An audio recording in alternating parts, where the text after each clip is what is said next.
नमस्कार, मैं हूं संजय शर्मा। आप देख रहे हैं 4 PM न्यूज़ नेटवर्क। मायावती ने घोषणा कर दी है कि अब वो किसी क्षेत्रीय दल से समझौता नहीं करेंगे। भैया बहुत कुछ हो गया। लोग हैं कि मजाक उड़ाने से बाज नहीं आते। नीचे लिख रहे हैं सोशल मीडिया पे, इसका मतलब आप बीजेपी से डायरेक्ट समझौता करेंगी, क्षेत्रीय दल से समझौता नहीं करेंगी। दरअसल मायावती किसी जमाने में इतनी मजबूत नेता थी, लोग थर-थर काँपते थे, ब्यूरोक्रेसी काँपती थी। लेकिन अब ये हाल हो गया है कि हर आदमी उनको बीजेपी की बी टीम बनाने पे तुला है। अभय दुबे जी से रोज़ बातचीत करता हूँ, मैंने उनसे पूछा कि क्या है इसकी राजनीति का के पीछे की कहानी? मैंने पूछा उनसे, अखिलेश यादव ने जिस तरह जयप्रकाश जी को मुद्दा बना दिया, जिस तरह उत्तर प्रदेश सरकार ने लापरवाही बरती, उसका भविष्य में क्या नतीजा होगा? अखिलेश यादव ने तो बाकायदा डिमांड कर दी कि नीतीश कुमार जो है वो इंडिया गठबंधन में आ जाएँ, एनडीए का साथ छोड़ दें। राजनीति बहुत तेज हुई और सबसे मज़ेदार बात ये, जब हम बात करते थे कुछ भक्तों से और पूछते थे कि तुम्हें क्या मिला? सरकार में आने के बाद तुम्हें क्या हुआ? तुम्हारा तो बड़े उससे कहते थे कि अब्दुल की चूड़ी तो टाइट हो गई, मतलब मुसलमान तो टाइट हो गए। हम उनसे पूछते थे कि अब्दुल जिसके तुम पिंचर लगाने वाली बात करते हो, वो पंचर 50 में लगाता था, वो 100 में लगाता है, उसकी चूड़ी टाइट नहीं हुई। चूड़ी टाइट तुम्हारी हो गई क्योंकि तुम्हारे बच्चों की नौकरियाँ चली गई, उन्हें नौकरियाँ मिल नहीं रही हैं। तुम्हारा सिलेंडर महँगा हो गया, महँगी तुम्हारी सब्ज़ी हो गई, तो तुम्हारा नुकसान हुआ, अब्दुल का कोई नुकसान नहीं हुआ। इसी अब्दुल मतलब इसी वोट बैंक को ध्यान में रख के महाराष्ट्र की बीजेपी समर्थक शिंदे सरकार ने मदरसों के टीचर जो है उनकी आमदनी वेतन 3 गुना बढ़ा दिया। सोचिए, 3 गुना मदरसों का टीचर। संजय राउत ने पूछा कि ये वोट जिहाद नहीं है तो क्या है? अगर हम करते तो हमें वोट जिहाद कह दिया जाता। तमाम बढ़िया-बढ़िया बातचीत की है अभय दुबे जी से, आपसे रिक्वेस्ट है पूरा सुनिए की बातचीत, पूरा सुनिएगा और चैनल को सब्सक्राइब और जॉइन कीजिएगा। चलते हैं अभय दुबे जी के पास। 4 PM न्यूज़ नेटवर्क में स्वागत है अभय दुबे जी आपका। मायावती जी का बयान सामने आया है कि उन्होंने कहा कि अब हम किसी रीजनल पार्टी से कोई समझौता नहीं करेंगे। लेकिन मायावती जी का दुर्भाग्य समझिए कि लोग उन पे यकीन नहीं करते। मायावती ने ट्वीट किया, उसके नीचे लोग लिख रहे हैं कि इसका मतलब आप कह रही हैं कि अब हम भविष्य में किसी रीजनल पार्टी से समझौता नहीं करेंगे, क्या डायरेक्ट बीजेपी से करेंगी समझौता? और कुछ लोग लिख रहे हैं कि मायावती का भरोसा नहीं है, ये कहती है हम कभी समझौता नहीं करेंगे, उसके कुछ दिनों बाद ये समझौता करती हुई नज़र आती हैं। मुझे कभी-कभी हैरानी होती है अभय जी, जब मैं 2007 का वो दौर देखता हूँ कि जिस समय मायावती का मुख्यमंत्री बनने के बाद कैसी नौकरशाही थर-थर काँपती थी। मायावती देश की इकलौती नेता थी, 24 घंटे की कॉल पे वो देश में सबसे ज़्यादा भीड़ इकट्ठी कर सकती थी। उनकी एडमिनिस्ट्रेशन था, लेकिन किस तरह ये पार्टी खत्म हो गई। भारतीय जनता पार्टी की बी टीम का आरोप लगता चला गया। अब क्या ये जो घोषणा हुई है जिसको लेकर ट्रोल कर रहे हैं, आपको क्या लग रहा है मायावती इस रुख पे कायम रह पाएँगी? देखिए, मायावती की राजनीति तो भारतीय लोकतंत्र की एक बहुत बड़ी विडंबना है और उस विडंबना को हमें समझना चाहिए। मायावती शुरू में जब उनका उभार हो रहा था, तो वो उन्हें उत्तर प्रदेश में 50 या 60 के बीच में सीटें प्राप्त होती थी हर चुनाव में और भारतीय जनता पार्टी को सीटें 175, 180, पौने 200 के आसपास प्राप्त होती थी। मुलायम सिंह को मुख्यमंत्री बनने से रोकने के लिए भारतीय जनता पार्टी ने मायावती को 3 बार मुख्यमंत्री बनाया। बावजूद इसके उनकी सीटें 50-60 के करीब होती थी। लेकिन 3 बार भाजपा की मदद से मुख्यमंत्री थोड़े दिनों के लिए रही मुख्यमंत्री, उसके बाद भाजपा उनकी सरकार गिरा देती थी। इसके बावजूद मायावती पे ये आरोप संजय जी कभी नहीं लगा कि वो भारतीय जनता पार्टी की बी टीम है या उनका मोहरा है या उनके प्यादे की तरह काम कर रही हैं। आज स्थिति ये है कि वो भाजपा के साथ उनका कोई समझौता नहीं है और भाजपा उनको मुख्यमंत्री क्यों बनाने लगी? भाजपा पूर्ण बहुमत की पार्टी है उत्तर प्रदेश में। लेकिन उन पे आरोप ये है मायावती पे कि वो भाजपा के लिए काम करती हैं। आप देखिए तब की मायावती और आज की मायावती में कितना फर्क हो गया है। जब भाजपा की मदद से मुख्यमंत्री बनती थी तब उन पे आरोप नहीं लगता था, तब तो रेडिकल क्षेत्रों में उनकी प्रशंसा होती थी कि भाजपा को उन्होंने मजबूर कर दिया है मुख्यमंत्री बनाने के लिए।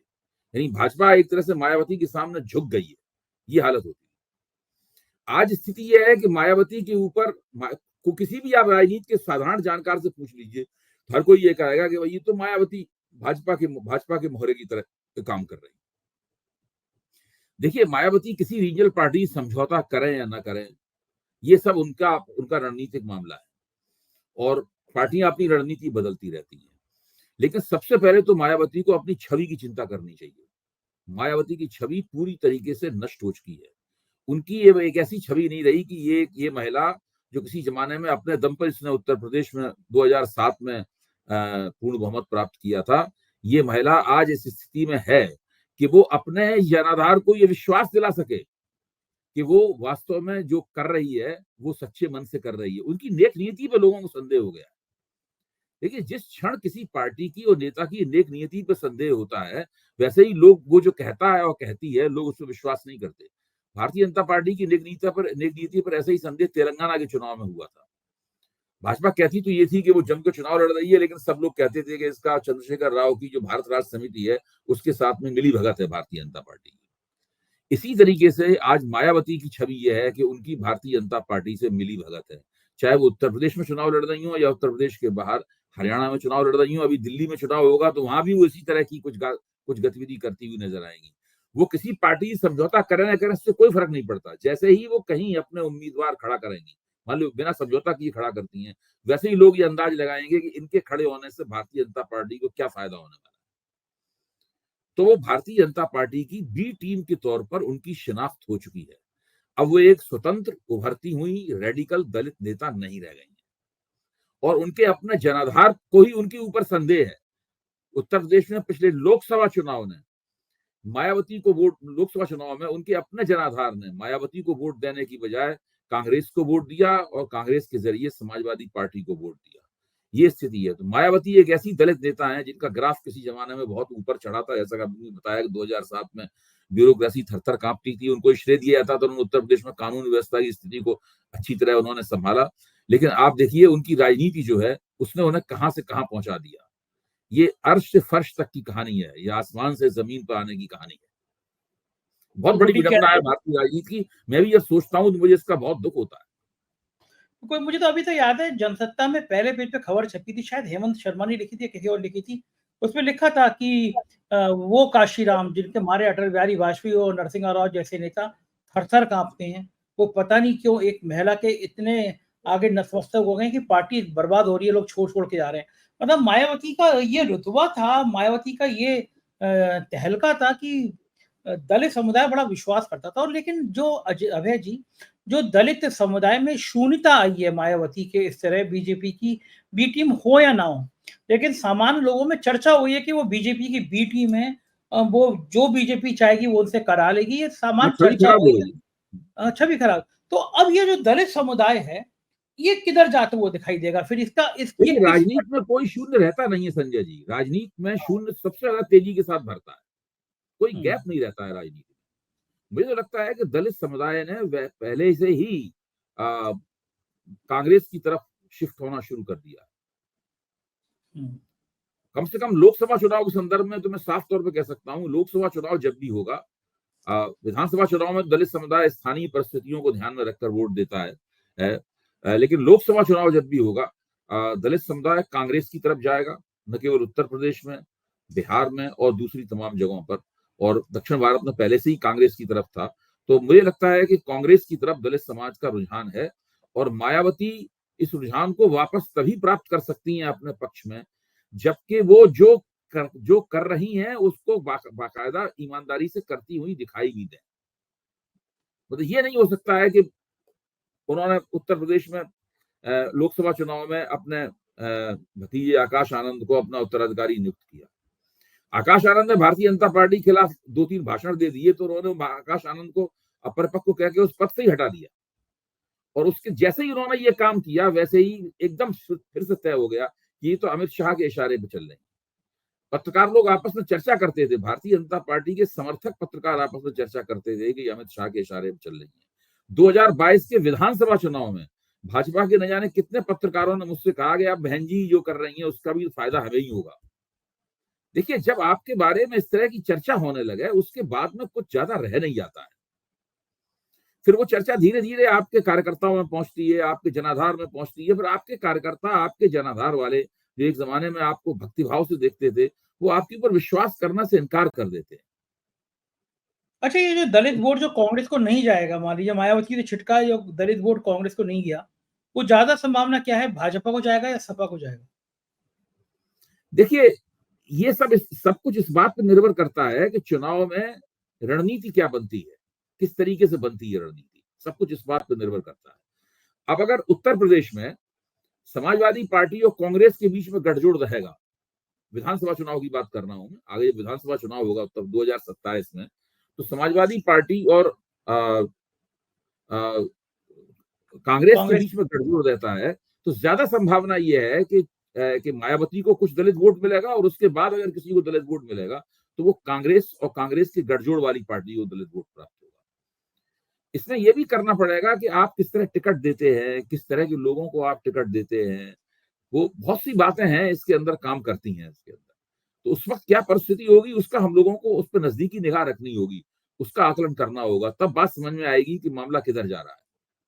ये बात तो ठीक है। खैर पहले क्या होता था, दलित वोटों की एकमात्र उम्मीदवार मायावती ही होती थी, वो निस्संदेह बात होती थी, उसमें किसी को कोई शक नहीं होता था, भाई दलित वोट है मायावती को मिलेंगे। मायावती उसी हिसाब से अपने टिकट भी बांटती थी, जब किसी गैर दलित उम्मीदवार को टिकट मायावती देती थी तो पहले से तय होता था कि उस इलाके में इतने दलित वोट हैं, इतने जाटा वोट हैं, वो वोट तो मिलेंगे ही, उसी हिसाब से टिकट का मूल्य भी तय होता था। मायावती की टिकट के मूल्य के लिए जानी जाती है ना।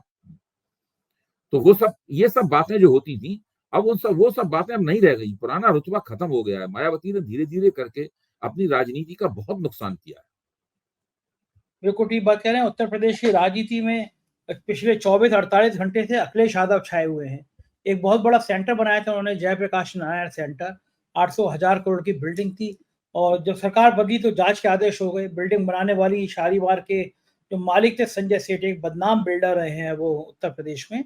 तमाम सरकारी जमीनों पे उनके कब्जे के आरोप लगे हैं संजय सेठ पर। वो बदल के बीजेपी में चले गए, एमपी बन गए, बिल्डिंग की जांच रुक गई। 7-8 सालों से 700-800 करोड़ की वो बिल्डिंग खंडहर हो रही है। मैंने जनहित याचिका भी दायर करी कि हमारे टैक्स पेयर का पैसा है। सरकार को नोटिस भी जारी कर दिया चीफ जस्टिस ने। अखिलेश यादव ने कहा भी आज कि एक सीनियर जर्नलिस्ट ने इस पे पीआईएल भी करी, लेकिन सरकार इसको चुपचाप बेचना चाहती है। और फिर अखिलेश ने यह आरोप लगाया कि वहां पे जेपी की प्रतिमा लगी हुई है, हमें वो माल्यार्पण करने से रोका जाए। पिछली बार भी रोका था तो अखिलेश यादव गेट कूद के अंदर चले गए थे, हंगामा मच गया था। इस बार आधी रात को 10 बजे गेट के ऊपर टील लगाने की कोशिश की गई। अखिलेश यादव वहां पहुंच गए, टीम के ऊपर लिखवा दिए समाजवादी पार्टी जिंदाबाद।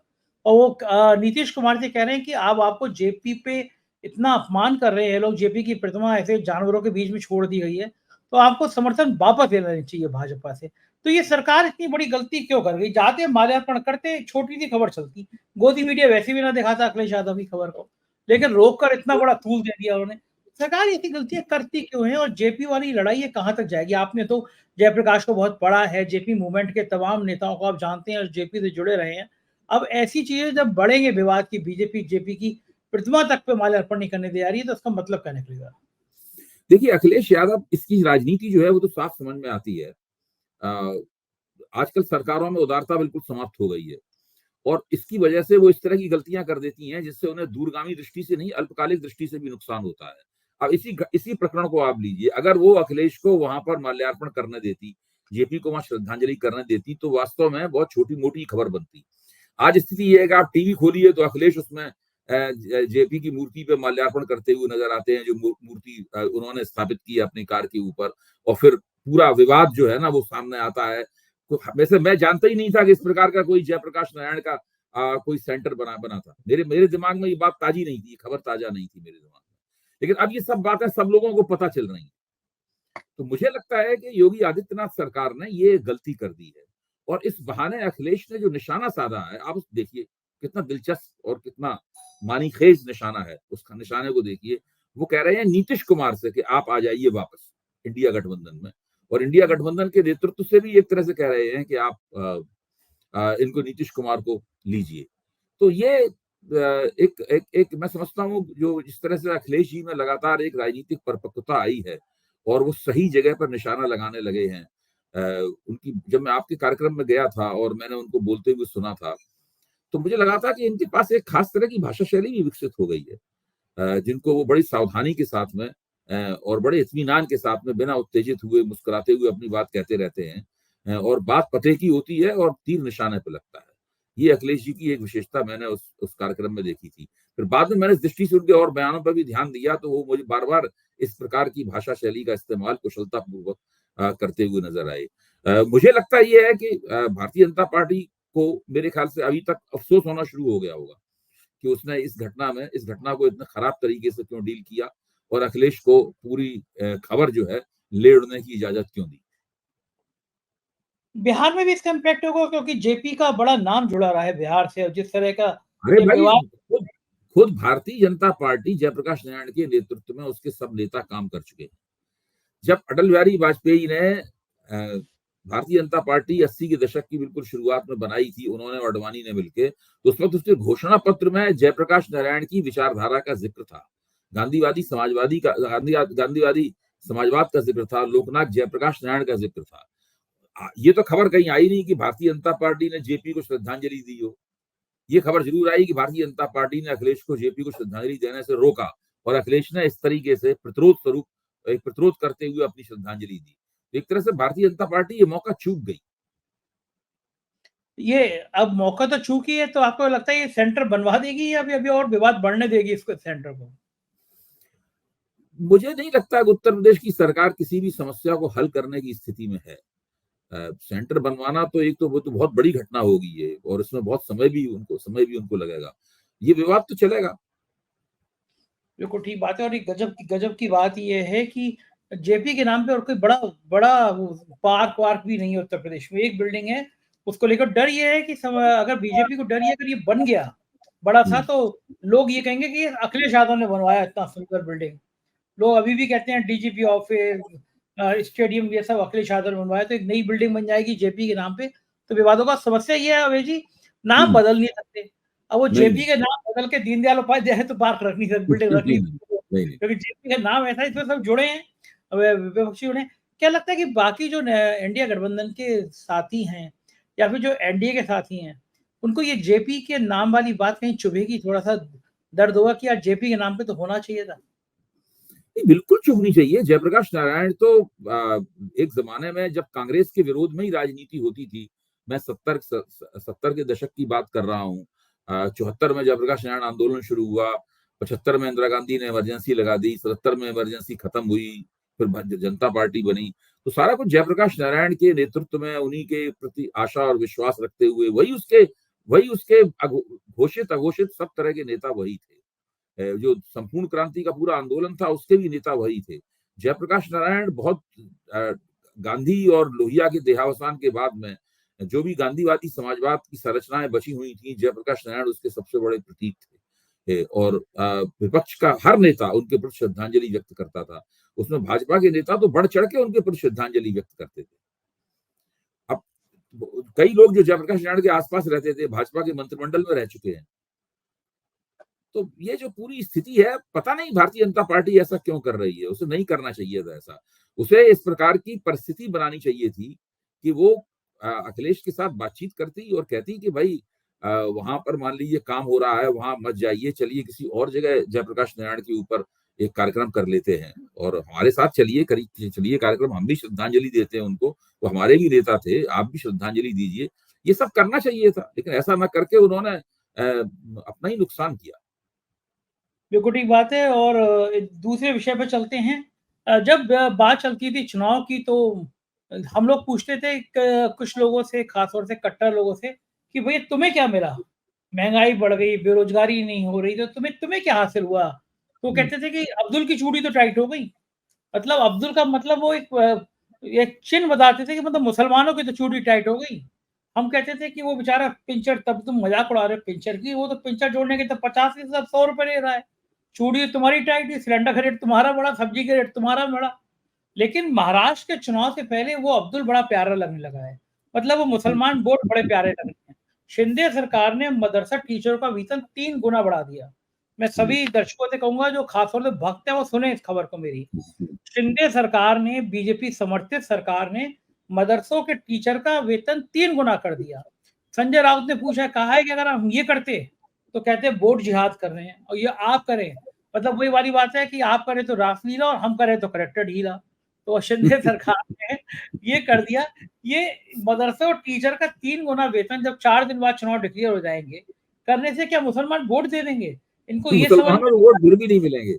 मैंने अभी जब हरियाणा के चुनाव की पोलिंग काउंटिंग हो रही थी, तो भारतीय जनता पार्टी के समर्थक पत्रकार इस बात से बड़े चिढ़े हुए थे कि नुहू में, मेवात के इलाके में भाजपा ने दो तीन मुसलमानों को टिकट दिए थे इस बार। लेकिन वो दो तीन उनके मुसलमानों, किसी मुसलमान ने वोट ही नहीं दिया। जो कांग्रेस के मुसलमान उम्मीदवार थे वो 1,00,000 वो 90,000 95,000 1,00,000 के वोटों से चुनाव जीत रहे थे वहां पर। तो इन्होंने जो मदरसा टीचरों का वेतन बढ़ाया है, इसके बावजूद भी इन्हें मुसलमानों के वोट नहीं प्राप्त होंगे। देखिए, वोट इस तरीके से नहीं प्राप्त होते हैं। आपको पूरे पूरे समुदाय के साथ में अपने संबंधों को बेहतर बनाना होता है। जिस वक्त नरेंद्र मोदी ने आज से कुछ वर्ष पहले ये कहा था कि वो पसमानदा मुसलमानों के बीच में भाजपा की स्नेह यात्राएं निकालेंगे और उनके साथ उन्होंने एक अपील की थी, इनका संबंध अच्छा किया जाए। मोहन भागवत ने भी अपील की थी। इंद्रेश कुमार तो लगातार मुसलमानों के बीच में राष्ट्रीय स्वयंसेवक संघ की तरफ से काम करते ही रहते हैं। तो उस वक्त एक बार ऐसा लगा था कि शायद भारतीय जनता पार्टी अब मुसलमानों के साथ अपने संबंधों को बेहतर बनाएगी और हो सकता है कि कुछ जो मुसलमानों की जो मतदान प्राथमिकताएं हैं वो इसके चलते बदलें। लेकिन वो सारे बयान केवल बयान ही रह गए। मुझे तो याद नहीं पड़ता है कि भारतीय जनता पार्टी ने एक दो अपवादों को छोड़कर कभी कोई गंभीर प्रयास किया हो मुसलमानों के साथ संबंध अच्छे करने का। उल्टे मुसलमानों के खिलाफ हर चीज में जिहाद, वोट जिहाद, ये जिहाद, वो जिहाद, नौकरी जिहाद, इसी प्रकार की लगातार बातें उनकी तरफ से की जाती रहती हैं। फिर लोकसभा चुनाव में नरेंद्र मोदी ने जिस तरह का चुनाव प्रचार किया, उससे तो स्पष्ट हो गया कि आज भी वो हिंदू बनाम मुसलमान करने पर आमादा हैं। उनके लोग जो ट्विटर पे लिखते हैं, उनके लोग जो फेसबुक पे लिखते हैं, उनके लोग जो व्हाट्सएप पे लिखते हैं, आप उनको देख लीजिए। उनके जो ब्लॉग होते हैं, आप उनको देख लीजिए। सारा का सारा मुसलमान विरोध होता है। उनके पास एक ही, हर राजनीति का एक ही तरीका है कि उसको मुसलमान विरोधी राजनीति में बदल देना और उसी तरीके से पूरे मामले को ट्विस्ट करके, ट्वीक करके उसी तरीके से पेश करना। तो मुसलमानों से जब तक वो संबंध अच्छे नहीं करेंगे, तब तक इस प्रकार की एक दो घटनाएं कर देने से, इस प्रकार के एक दो कदम उठा लेने से उनको कोई राजनीतिक लाभ नहीं होने वाला।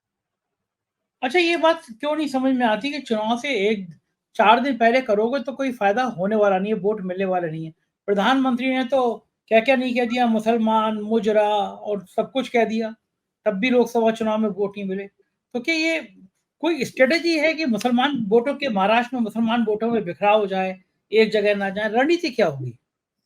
भाई, मुसलमान वोटों में बिखराव कैसे होगा? मुझे तो नहीं दिखाई पड़ रहा है होते हुए। मुसलमान वोटों में बिखराव होते हुए नहीं दिखाई पड़ रहा है। मुसलमान वोटों में बिखराव तब हो सकता है जबकि भारतीय जनता पार्टी अच्छे खासे पैमाने पर मुसलमानों को टिकट दे। भाई, राजनीति में अगर आप किसी का राजनीतिक समर्थन चाहते हैं तो आप उसको राजनीतिक नुमाइंदगी देंगे नहीं देंगे? सही बात है। भाजपा बिल्कुल मुसलमानों सही। को टिकट नहीं देती। जब टिकट हुँ, देगी तब राजनीतिक नुमाइंदगी मिलेगी आपको। अब जैसे भी हरियाणा में टिकट दिए थे, अभी ये दिखाया, लेकिन कहीं भी इस तरह का कोई माहौल नहीं था। अगर भाजपा बड़े पैमाने पर काफी दिनों से टिकट दे रही होती तो फिर मुसलमान भी सोचते हैं कि भाई हमें टिकट देना एक गंभीरता का परिचायक है और गंभीरता के सबूत पहले से उनके पास होते। ऐसा थोड़ी ना होता। अगर महाराष्ट्र में भारतीय जनता पार्टी नई शुरुआत करती है, मुसलमानों को जहां पे वो चुनाव जीत सकते हैं, मुसलमानों की अच्छी संख्या है, वहां पे मुसलमानों को टिकट देती है तो कुछ बात बनती भी है। तो आगे भारतीय जनता पार्टी के पास भी तर्क होता है।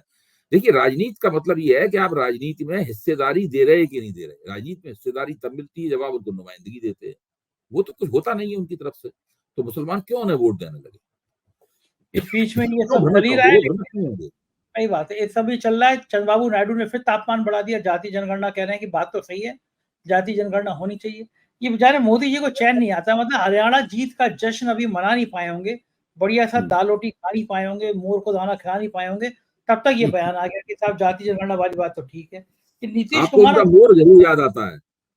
हाँ, मुझे बड़ा अच्छा लगता है वो सीन, वो उनका मोर मोर पे, हाँ। मोर मुझे जरूर कई याद लोगों ने आता कहा, मैं गया अभी पुणे में गया था, तो मुझे है। हाँ, एयरपोर्ट पे सज्जन मिले, आर्मी के अफ़सर थे, हाँ।